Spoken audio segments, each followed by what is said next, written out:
আসসালামু আলাইকুম, hello everyone. আপনাদের সাথে আরেকটা নতুন রেসিপি নিয়ে হাজির হলাম। তো এখানে আমি নিছি ফুলকপির, আমরা যেটাকে বলি ডাঁটা বা এই যে এটা। তো এখানে আমি ওই ডাঁটাটা কুচিয়ে নিছি, তার সাথে আলু নিছি আর এই সামান্য পরিমাণে ফুলকপি নিছি। তো আমি ফুলকপির ডাঁটা ভাজি করব, এই জন্য আমি কুচিয়ে ধুয়ে নিছি। এখানে আমি মরিচ পেঁয়াজ কেটে নিছি।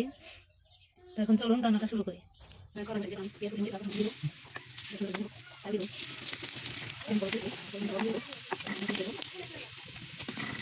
দিব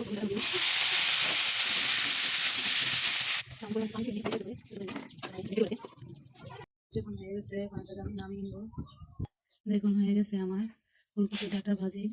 অনেকে বলতে পারেন যে ফুলকপি ডাঁটা কিভাবে খায়, এটা তোমরা ফেলে দিই। তো একবার হলেও খেয়ে দেখবেন আমি যেভাবে দেখালাম। অনেকে আছে আপনার ফুলকপি ডাঁটাটা শুটকি মাছ দিয়ে আলু দিয়ে রান্না করে খায়। তো আমি আজকে ভাজি করে দেখলাম, দেখলাম ভালোই লাগে, মজা লাগে। তো অবশ্যই অবশ্যই ট্রাই করে দেখবেন। এখন শীতের সিজন, সব ফুলকপি বেশি পাওয়া যায় বা ফুলকপির দাম একটু কমছে। তো অবশ্যই ট্রাই করে দেখবেন। আবার কোনো নতুন রেসিপি নিয়ে আপনাদের মাঝে হাজির হব। আমার পেজটাকে অবশ্যই অবশ্যই ফলো দেবেন, ভালোবাসা দিবেন, বেশি বেশি কমেন্টস করবেন, শেয়ার দিবেন। আবার কোনো রেসিপি নিয়ে হাজির হব। সে পর্যন্ত সবাই ভালো থাকেন, সুস্থ থাকেন। আল্লাহ হাফেজ।